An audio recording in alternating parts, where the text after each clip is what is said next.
Merci, bien-aimé. Notre quatrième chapitre est donc intitulé « Comment sortir de la malédiction et des échecs ?» Comment on doit sortir de là? C'est toujours notre thème habituel que nous avons étudié depuis 4 semaines, intitulé « La malédiction et les échecs ».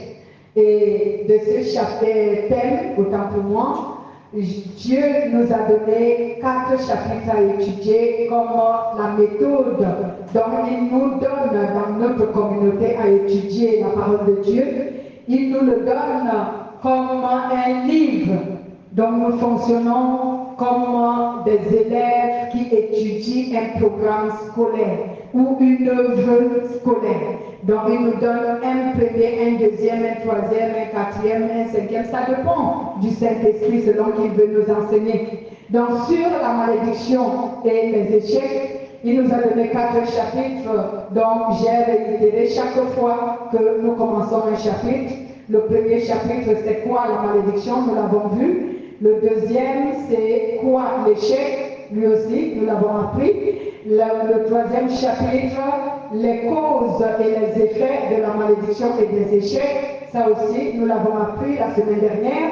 Et cette semaine, ce dimanche, nous parlons de comment sortir de la malédiction et des échecs. Je sais que les humains que nous sommes, nous aimons ce qu'on appelle la délivrance. Sortir de la malédiction, c'est être délivré de la malédiction et des échecs. Mais ce que j'aimerais souligner ici, est-ce que si tu es délivré des échecs, est-ce que cela voudrait dire que tu ne vas plus jamais échouer? Ce n'est pas cela, bien-aimé. Parce que nous avons, je vais insister là-dessus, parce que souvent les chrétiens, on ne comprend pas très bien ce que l'on nous prêche. Même si l'Éternel nous délivre des échecs, mais cela ne veut pas dire que plus jamais sur notre vie, sur la terre, on ne va plus jamais échouer. Il peut toujours arriver qu'on échoue dans un domaine, tout simplement parce qu'on n'a pas su prendre le temps d'étudier comment fonctionner dans ce domaine. Parce que c'est ce qu'on a appris sur les échecs. Donc même si Dieu t'a délivré spirituellement des échecs, ne t'étonne pas que tu puisses encore échouer. Il faudrait que tu saches à ce moment que ce n'est plus parce que, je ne sais pas, tu as péché ou que quelqu'un t'a soumis à l'échec, mais parce que toi-même, tu n'as pas su t'y prendre pour ne pas échouer dans ce domaine. Donc, lorsque Dieu nous délivre des échecs de manière spirituelle, on doit apprendre comment s'y prendre dans chaque domaine que nous entreprenons pour ne plus échouer. Et on a parlé d'apprendre de nos erreurs. Donc, nous devons donc apprendre comment s'y prendre pour ne plus échouer dans un domaine ou dans un autre. Donc, par exemple, si je veux passer un examen, il faut bien que j'étudie en fonction de cet examen. Si je veux passer un concours, il faut que j'étudie en fonction de ce concours pour ne pas échouer. Mais si je croise les bras, je risque d'échouer, même si Dieu m'a délivré spirituellement de l'échec. Amen. Ah, voilà. Donc, les chrétiens, parce que nous sommes ce que nous sommes, c'est pour cela que quelquefois, on rate certaines choses parce qu'on ne comprend pas bien. Donc, comment sortir de la malédiction et de l'échec? Il faut noter que pour sortir de la malédiction et de l'échec, cela suit un processus qui fonctionne étape par étape.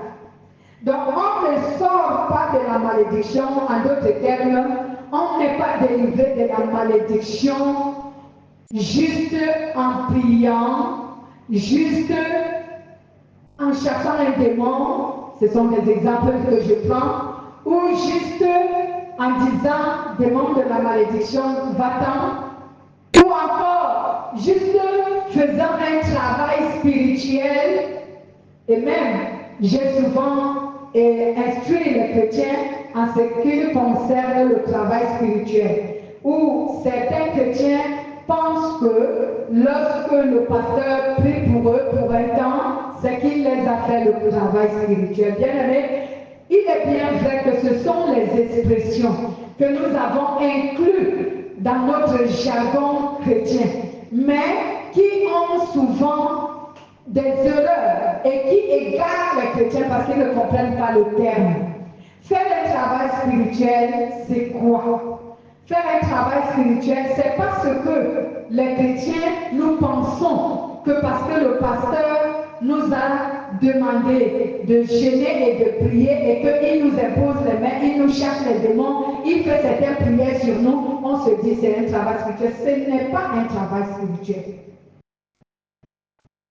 Celui qui fait le travail spirituel sur le chrétien, c'est le Saint-Esprit. Et le travail spirituel, c'est la recherche de la sainteté. Le travail spirituel, c'est lorsque tu t'exerces à te sanctifier. C'est ça qu'on appelle le travail spirituel. Quand tu t'exerces jour après jour pour devenir saint, pour te sanctifier, c'est ce qu'on appelle le travail spirituel. Et cela, c'est le Saint-Esprit avec la parole qu'il nous donne, qui nous fait le travail spirituel. Donc, ce que les pasteurs font, prier, imposer les mains, chasser les démons, ce n'est pas le travail spirituel. Alléluia. On appelle ça souvent la délivrance. Mais là aussi, je dirais aux chrétiens, ce n'est pas la délivrance. Parce que la délivrance, c'est connaître la vérité et la mettre en pratique. Où la Bible nous dit dans Jean chapitre 8, si je ne me trompe pas, au verset 32, tu connaîtras la vérité et la vérité t'affranchira. Cela veut dire que tu seras délivré. Donc l'histoire de nous imposer les mains, de chasser les démons, de faire certaines prières sur nous là, ce n'est pas les appellations que nous avons données. Mais néanmoins, comme c'est comme ça que nous avons donné ces appellations, nous utilisons tous ces mêmes expressions. Même moi, il arrive que quelquefois, j'utilise ces expressions. Mais vraiment, c'est une erreur. On doit faire attention. Voici donc, bien-aimés, je recommence, excusez-moi. Il faut noter que pour sortir de la malédiction et des échecs, et cela suit un processus qui fonctionne étape par étape.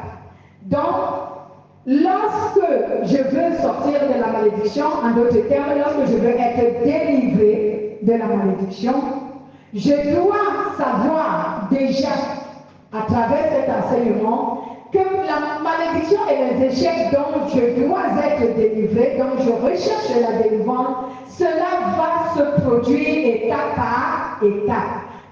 Étape par étape, cela veut dire quoi? C'est ça que le Saint-Esprit, c'est cela que le Saint-Esprit va nous enseigner. Donc, la première étape, dans le premier processus de la délivrance de la malédiction et des échecs, commence par la conversion en Jésus-Christ. Cela commence par la conversion en Jésus-Christ.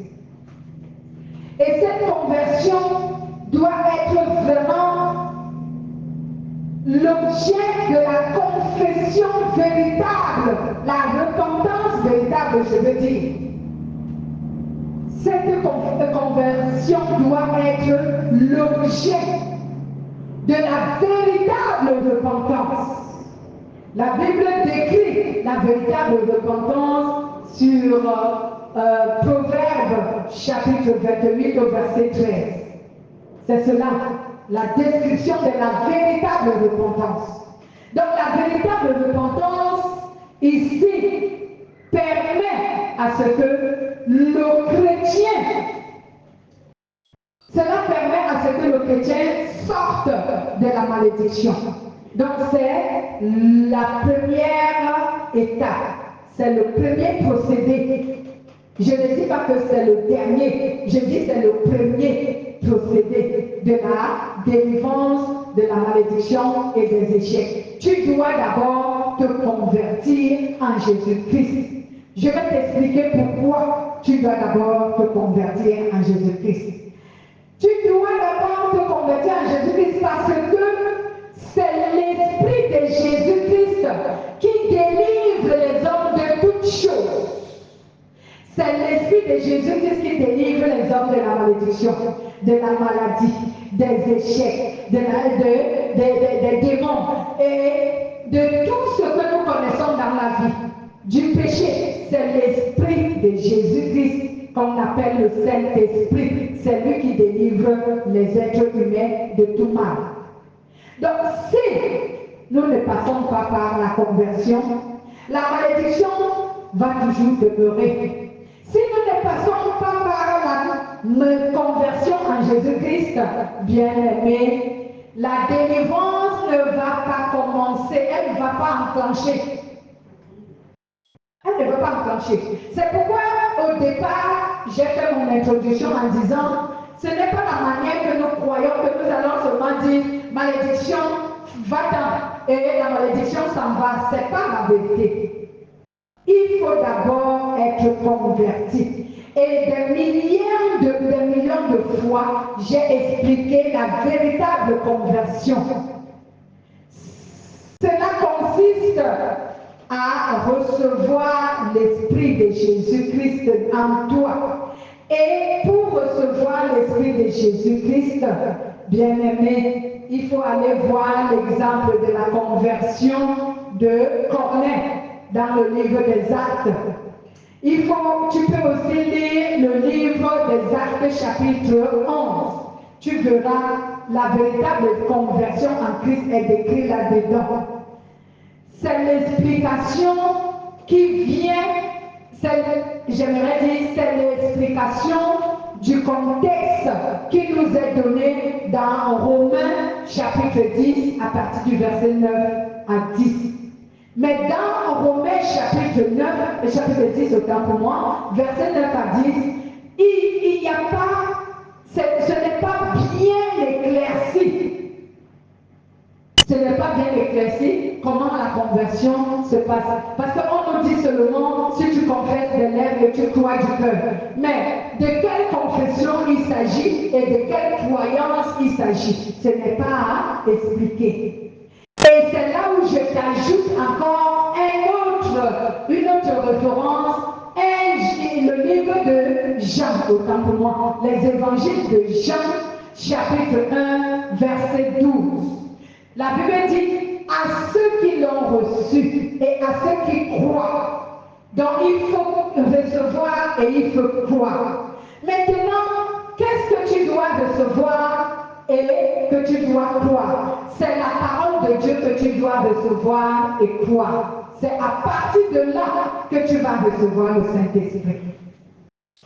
Donc c'est cela le mécanisme de la conversion.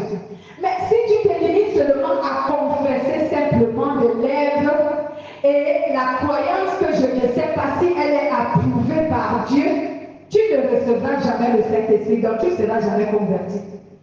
C'est pourquoi quand on invite les gens devant, on leur dit qui veut donner sa vie à Jésus. Bien, il faut être vraiment sincère, pour que peut-être à travers ta conversion, parce qu'on le fait après vous avoir enseigné quelquefois, et même moi j'aimerais, c'est ce que je fais, c'est après avoir enseigné la parole, et que la personne a entendu la parole, que je lui demande maintenant que si tu es prêt à recevoir Jésus, maintenant tu viens faire cette confession de la foi. Que nous disons aux gens, Seigneur Jésus, je te remercie d'être mort sur la croix, etc., etc. Mais si on te fait seulement confesser cette parole, sans cette prière autant pour moi, sans que tu n'aies cru et que tu n'aies reçu la parole de Dieu en toi, tu ne seras jamais converti. Donc, en d'autres termes, tu ne recevras jamais le Saint-Esprit. Donc la véritable conversion ici consiste à avoir le Saint-Esprit. Pourquoi? Parce que c'est le Saint-Esprit qui va te délivrer de tout mal, de la malédiction, ou des échecs, ou des démons, ou des maladies, etc., etc. C'est le Saint-Esprit. Jésus a dit aux pharisiens qui l'insultaient, qui disaient tu chasses les démons par Belzébul. Jésus leur a dit que c'est par l'Esprit de Dieu que je chasse les démons. Jésus voulait enseigner en ce passage-là que c'est par l'Esprit de Dieu qu'il accomplit toutes choses. Parce que c'est l'Esprit de Dieu qui est la puissance de Dieu. Et le Saint-Esprit qui est l'Esprit de Dieu, lui, il travaille avec la parole de Dieu. Donc si tu n'as pas la parole de Dieu reçue dans ton cœur, le Saint-Esprit ne peut pas travailler avec toi ou en toi. Le mécanisme est clair. Il faut bien suivre le mécanisme. Et ainsi, tu vas parvenir à tout ce que Dieu veut dans ta vie. Donc, je disais tantôt, notre première étape, c'est la conversion en Jésus. Si tu veux donc être délivré de la malédiction, des échecs, je ne sais de quoi, de tout ce qui nuit à ta vie, convertis-toi d'abord en Jésus-Christ. C'est cela l'avantage. Si tu te convertis en Jésus-Christ, tu as déjà l'avantage. Mais si tu ne te convertis pas, bien-aimé, tu ne peux pas avoir l'avantage. Pourquoi? Parce que le péché que tu as au-delà de toi, en d'autres termes, l'identité d'un homme ou d'une femme ou d'un enfant, l'identité d'un individu mondain que tu as, ne permet pas au Saint-Esprit d'œuvrer vraiment en toi. Donc, c'est pour cela que la parole de Dieu dit que Dieu, ici, a du mal à aider les pécheurs. Pourquoi? Parce que le péché de l'être humain l'accuse auprès de Dieu. Et ce même péché a le pouvoir d'empêcher la bonté de Dieu de manifester envers un être humain. C'est pour cela que, bien-aimé, si tu ne te convertis pas, tu seras devant Dieu comme un païen, comme un pécheur. Et comme le péché ne permet pas à Dieu d'œuvrer dans ta vie, donc voici la raison pour laquelle tu ne sortiras pas de la malédiction, parce que le Saint-Esprit ne peut pas travailler, étant donné que tu n'es pas quitté de ce statut du pécheur au statut d'un converti en Jésus-Christ.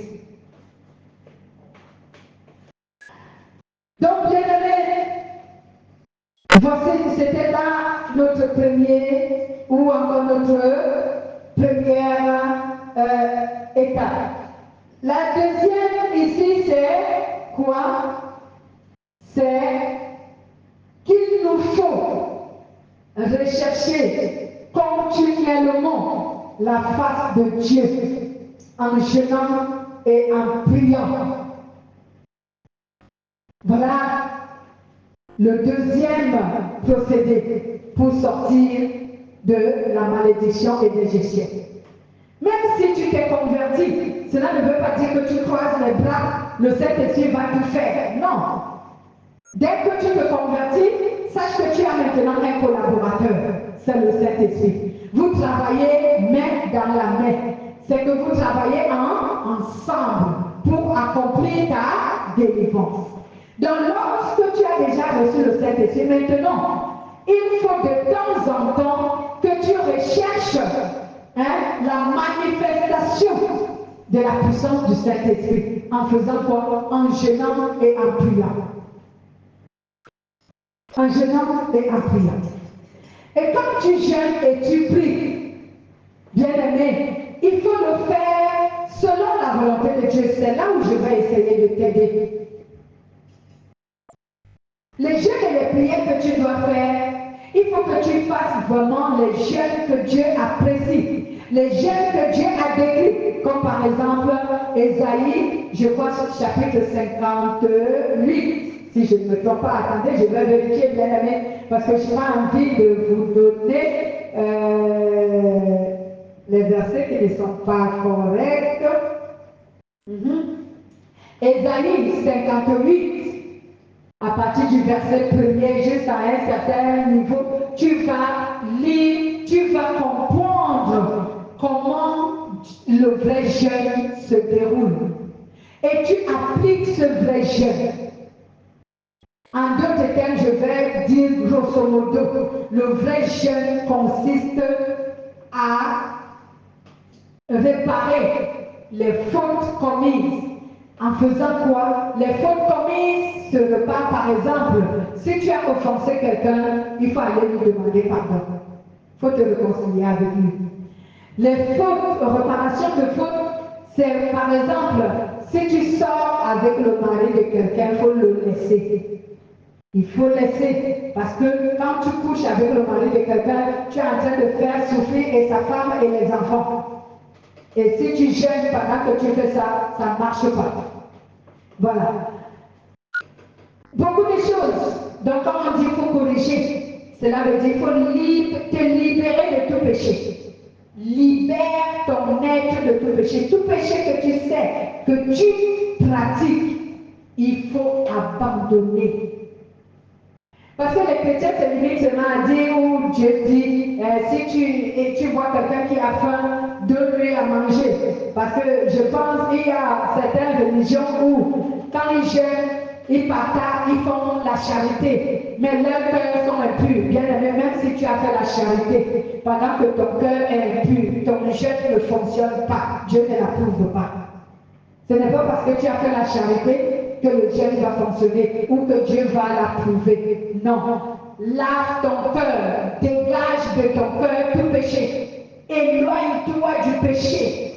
Fuis le péché comme un piéton fuirait la voiture en traversant la route. Même si tu es sur la voie du piéton, mais tu dois traverser en courant parce que la voiture n'a pas les yeux.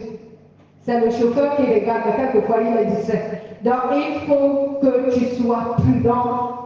C'est ce que Dieu nous enseigne sur Matthieu chapitre 10 au verset 16. Quand il dit soyez prudents comme les colombes. Pardon, soyez simples comme les colombes et prudents comme les serpents. L'homme considère souvent cet animal comme étant un animal méchant, mais c'est un animal très prudent. Il est juste rusé. Donc, bien aimé, il faut donc que tu laves, tu dégages, voilà le mot que j'utiliserai, tu dégages ton cœur de tout péché. Dégage ton cœur de tout péché. Éloigne, sort de ton cœur tout péché. Voilà le vrai jeu. Maintenant, les prières, il faut que tu fasses beaucoup plus. Les prières de repentance, les prières de supplication et les prières de renoncement. Il faut que tu fasses les prières de repentance, les prières de supplication, les prières de renoncement. Voilà l'aide que je t'ai donnée pour que tu saches comment faire les jeûnes et les prières qu'il faut et qui vont t'aider à entrer dans la délivrance. Puisque tu y es déjà, tu as le Saint-Esprit. Alors il faut tout simplement faciliter le travail au Saint-Esprit pour qu'il te dégage de cette malédiction et de tout ce qu'il y a à ta vie. Alléluia. Oh Seigneur, merci.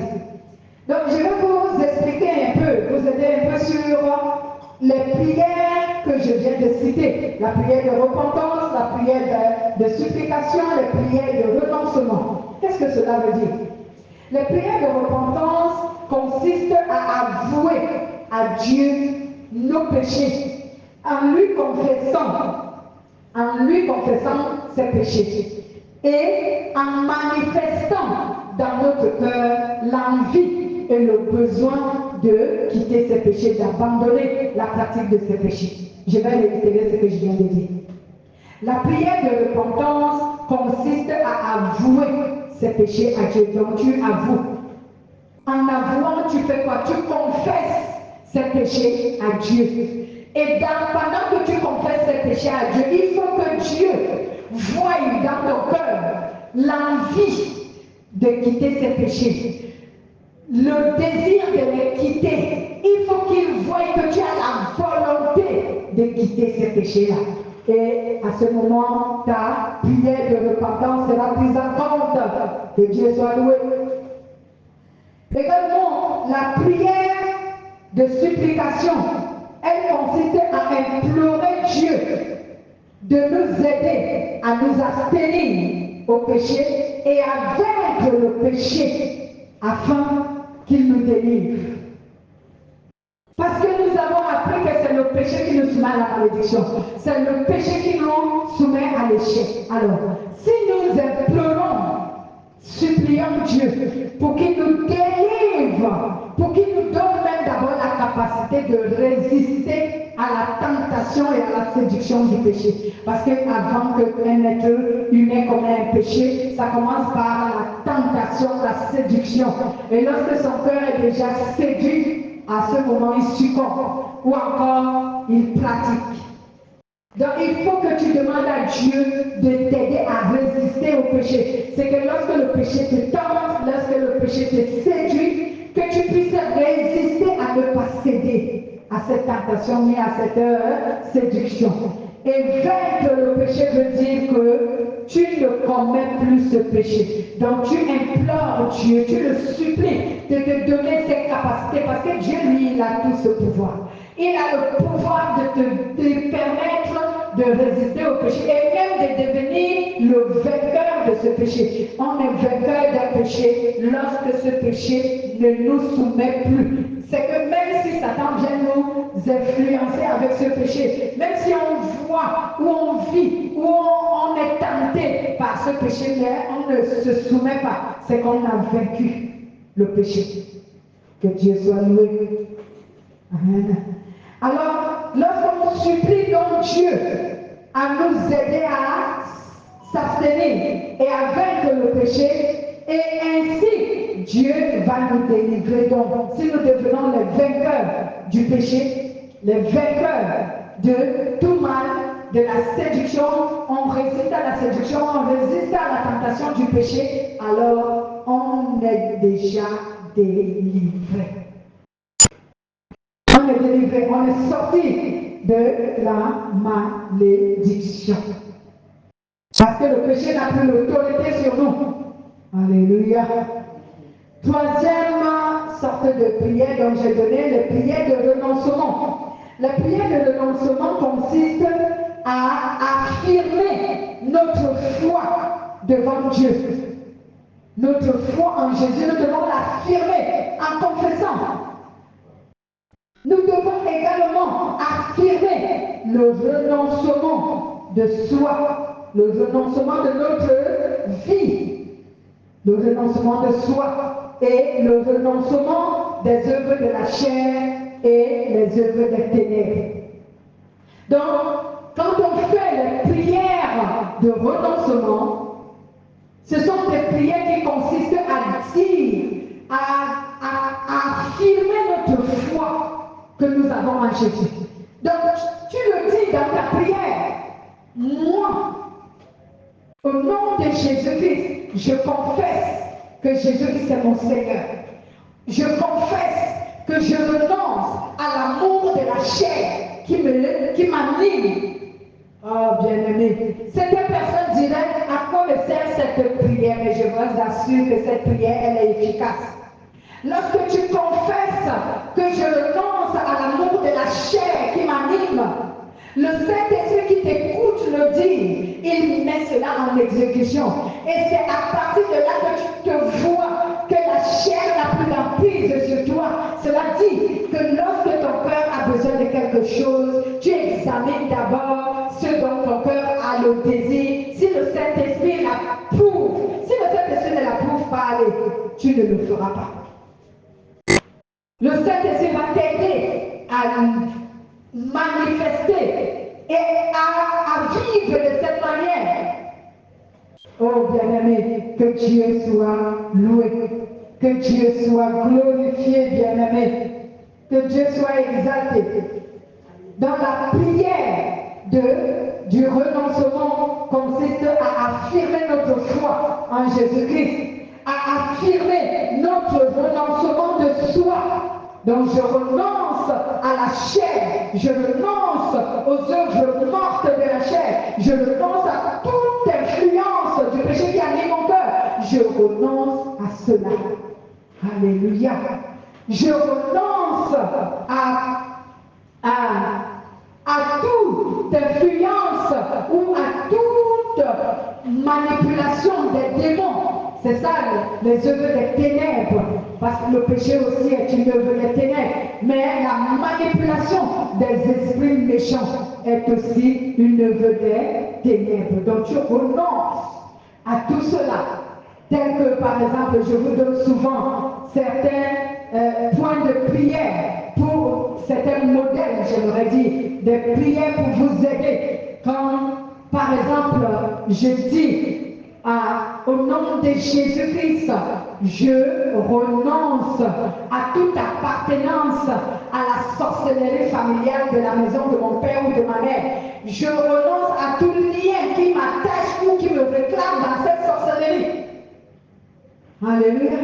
Parce que même lorsque nous sommes convertis et que le Saint-Esprit habite en nous, ces esprits et ces êtres maléfiques qui ont été invoqués dans nos familles essayent toujours de nous réclamer. Figurez-vous que le diable avait réclamé l'apôtre Pierre. Jésus de lui avait dit que Pierre, le diable t'a réclamé, mais j'ai prié pour que ta foi ne se défaille pas. Donc nous aussi, même lorsque nous sommes convertis, les esprits méchants qui ont été l'objet de malédictions dans nos familles essayent toujours de nous réclamer comme si nous leur appartenons encore.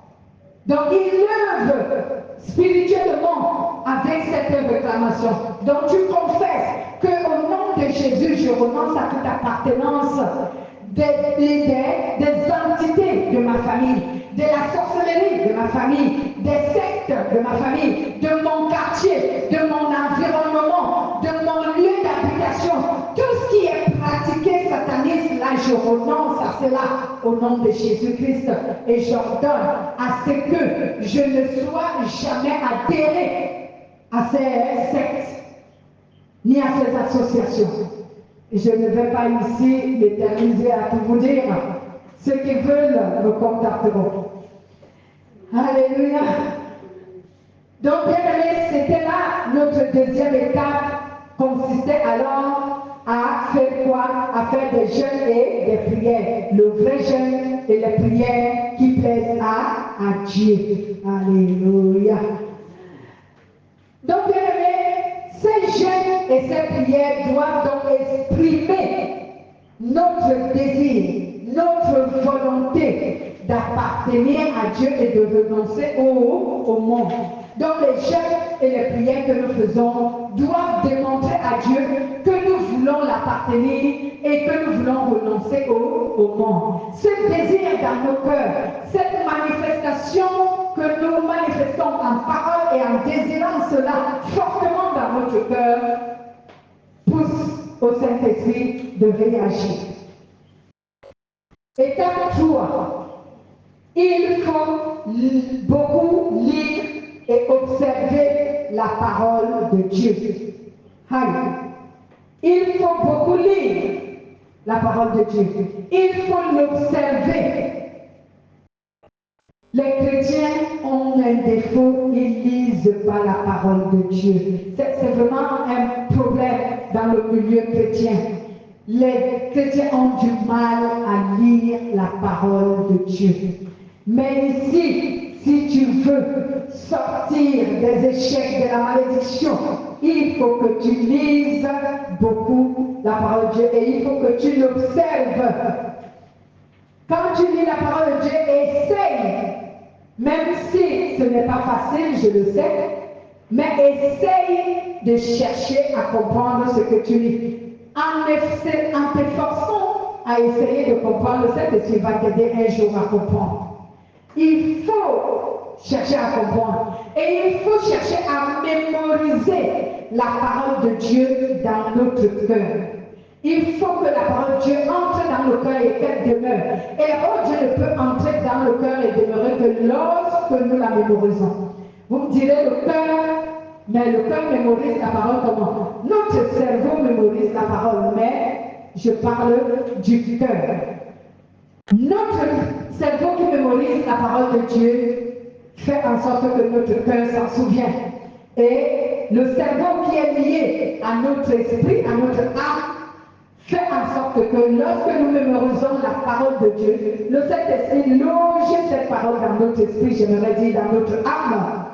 Et à ce moment, cette parole que le Saint-Esprit loge dans notre âme ou dans notre esprit, que j'appellerais le subconscient, alors cette parole nous sera utile pour les combats que nous rencontrons, pour les batailles que nous devons livrer, pour les guerres que nous devons livrer et pour la lutte contre le péché. C'est cette raison qui amène le Saint-Esprit à loger la parole de Dieu dans notre subconscient. Afin que spirituellement, nous sommes souvent attaqués spirituellement. Alors, quand tu as la parole de Dieu logée dans ton subconscient, spirituellement, lorsque tu es attaqué, tu es à mesure de confesser cette parole que tu as retenue, que tu as mémorisée dans ton cerveau et dont le Saint-Esprit a logé dans ton subconscient.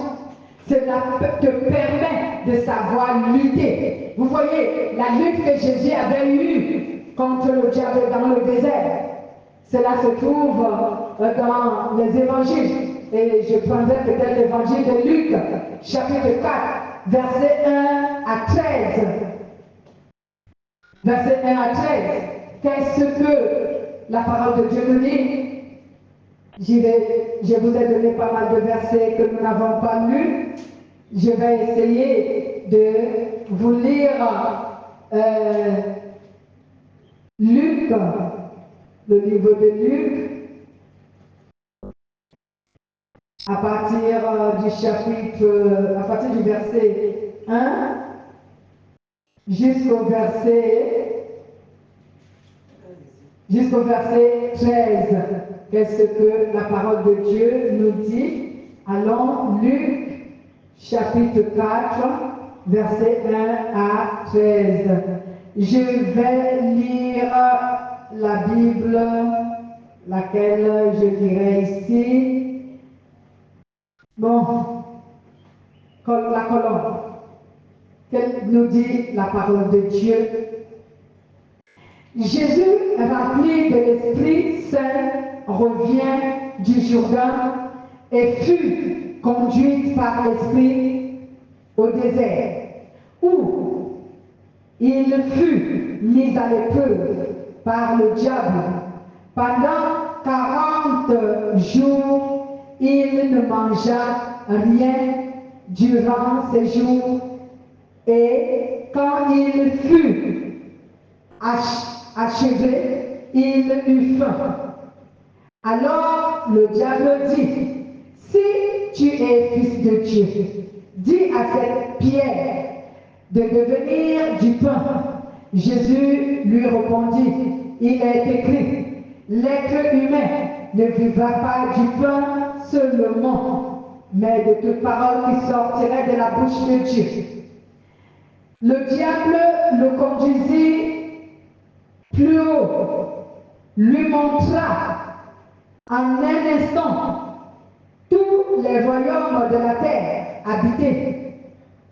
Et il lui dit, je te donnerai toute l'autorité et la gloire de ces royaumes, car elle m'a été livrée. Et je la donne à qui je veux. Si donc tu te prosternes devant moi, elle sera toute devant elle sera à toi. Jésus lui répondit, il est écrit, c'est devant le Seigneur, ton Dieu, que tu te prosterneras, et c'est à lui seul que tu rendras un culte.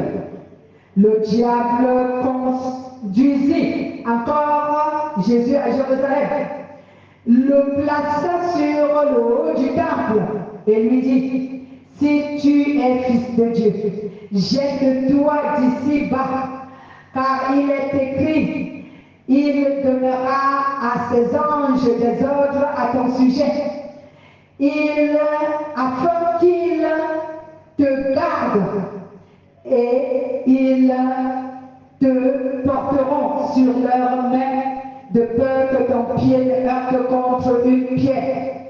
Jésus lui répondit, il dit, tu ne provoqueras pas le Seigneur ton Dieu. Après avoir achevé de le mettre à l'épreuve, le diable s'éloigna de lui pour un temps. Amen. Donc nous voyons ici comment Jésus a vécu un combat spirituel. C'est ce qu'on appelle le combat spirituel.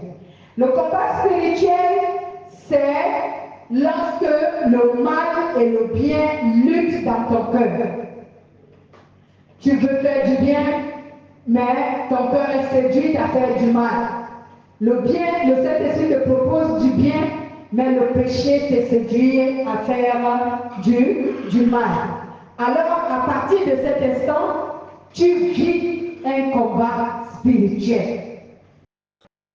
Tu vis un combat spirituel. Donc, la parole de Dieu que nous étudions, que nous recevons, parce que d'aucuns me diront, mais comment faire avec les illettrés, quelqu'un qui ne sait pas lire ni écrire, mais qui est chrétien, mais tu reçois la parole de Dieu. Il faut donc que tu sois attentif lorsque tu reçois la parole de Dieu, les enseignements, les prédications, conserve-les dans ton cœur, afin que le Saint-Esprit prenne la parole, l'enseignement que tu as reçu, qu'il longe cet enseignement dans ton subconscient, afin que cela te soit utile. Lorsque tu traverseras les combats spirituels, les batailles spirituelles, les guerres spirituelles, la lutte contre le péché, alors cette parole te sera utile. C'est pourquoi la Bible nous dit dans Éphésiens chapitre 6 au verset 17 que la parole de Dieu est une arme efficace, c'est une épée. Donc si un chrétien veut lutter contre le péché, un chrétien veut avoir la victoire sur les batailles que nous appelons les attaques nocturnes que nous vivons au quotidien dans notre sommeil contre les êtres maléfiques. Si tu veux avoir la victoire, il faut que tu aies la parole logée dans ton subconscient. C'est pour cela qu'il est important pour les chrétiens d'apprendre à la parole de Dieu, de connaître la parole de Dieu. Un chrétien qui ne connaît pas la parole de Dieu est comme un soldat qui va en guerre sans aucune arme. Il sera abattu à l'instant même qu'il sera face à l'ennemi, il sera abattu. Cela voudrait dire quoi? Cela veut dire qu'un chrétien qui n'a pas la parole de Dieu en lui est un chrétien qui se soumet facilement au péché. Parce qu'il ne se souvient pas de ce que la parole de Dieu lui dit à ce sujet face à la tentation. Il ne s'en souvient pas. Il ne connaît même pas ce qu'il faut faire. Il ne sait pas comment s'y prendre. Alors il se soumet facilement. Facilement il est tenté, facilement il succombe. Ou encore il se soumet. Donc il est important pour le chrétien de lire la parole de Dieu, de l'observer, cela veut dire d'obéir à la parole de Dieu. Cela est même utile d'obéir à la parole de Dieu pour ceux qui savent qu'il n'y a que Dieu qui a le pouvoir de l'autorité et la domination sur tout être, tout mal. Parce que même face aux esprits méchants, lorsque nous sommes dans notre sommeil, si nous n'avons pas, bien aimé, la parole de Dieu, ou si nous n'avons pas le Saint-Esprit, qui va livrer la bataille pour nous? Qui va essayer de nous protéger de cet être maléfique? C'est pour cela qu'obéir à Dieu est important. Parce que lorsque tu obéis à Dieu, le Saint-Esprit a tellement un libre accès d'agir en ta faveur. Il a un libre accès d'agir. Mais lorsqu'on n'obéit pas, le Saint-Esprit n'a pas tellement d'accès d'agir à notre faveur. N'en parlons plus lorsqu'on n'a pas le Saint-Esprit. Comment il va faire pour avoir accès, pour œuvrer et intervenir à notre faveur? Il faut forcément qu'il nous pousse à la repentance, pour que la repentance que nous allons faire lui donne accès à nous aider à agir à notre faveur, à intervenir à notre faveur. Donc c'est important, vraiment bien aimé, c'est important de connaître la parole de Dieu. Donc voici donc que les 3 étapes que nous avons énumérées qui donnent l'avantage à un être humain de sortir de la malédiction et des échecs. Je voudrais dire d'être délivré de la malédiction et des échecs et même d'être délivré de tout ce qui nuit à sa vie. Si tu prends ce procédé que je viens de vous donner, que le Saint-Esprit vient de nous enseigner à tous, vous allez sortir de toute difficulté qui nuit à votre vie. Alléluia. C'était là, bien aimé, l'enseignement que le Saint-Esprit a voulu nous donner aujourd'hui. Je ne veux pas être long, on s'arrête ici.